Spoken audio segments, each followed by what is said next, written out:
Well, good morning, church. Here's a little recap from a couple of weeks ago. And we shared on the word truth. And, the word truth is a tricky word today. It's strange that we say things like, what's your truth? And we've almost moved away from the truth. And even Jesus was on trial before Pontius Pilate. And Pontius Pilate asked the question, what is truth? And you actually can read a few chapters earlier that Jesus talked about that he was the way, the truth, and the life, and no one comes to the Father except through me. And it's really important to note that Jesus didn't say, I'm a way, or a truth, and a life. I am the way, I'm the truth. And we live in a world right now that's making truth not absolute, and yet truth is absolute. And as Christians, we need to learn to take comfort. And maybe you're not even a Christian, listen to this. There's a few things about truth that are really important. Truth actually gives us hope and peace. In that passage in John 14, Jesus said that he was going to a place to prepare a room for you, and in that place was many rooms. And they didn't fully understand what he was saying, but he was saying he's talking about heaven. And he said, look, you know where I'm going. And the disciples said, I don't know. How do we know where you're going? But Jesus said, look, I'm the way, I'm the truth, I'm the life. No one comes to the Father, no one comes to heaven except through me. And that can be a very confrontational line, and sometimes Christians have butchered that and been really mean and judgmental and condemning about that. But either Jesus was telling the truth or he wasn't. And if he's telling the truth, which of course I do believe that, if he's telling the truth, then as Christians we can take real comfort knowing that he's preparing a place for us. If he's the truth, then we can allow the truth to actually guide us and bring us direction. Years ago I was in Japan.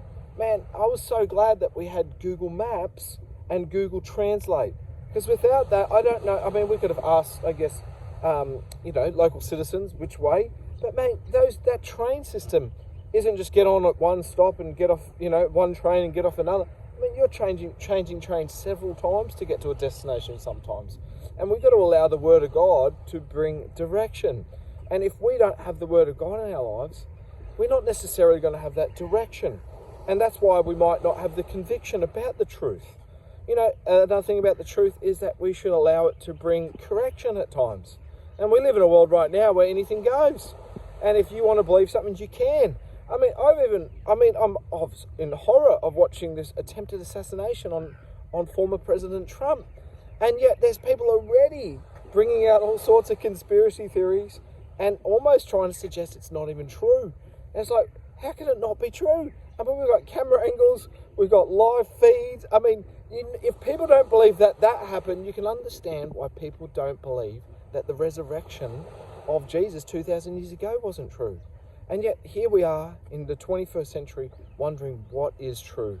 I want to put it to you that if you allow Jesus to be your truth, the truth, it'll change everything that we do.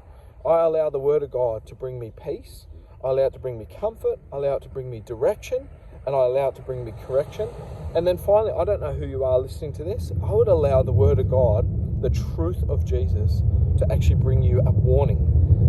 Jesus said he's the only way, there's no other way. And we can say, well, I don't like that doesn't fit my worldview.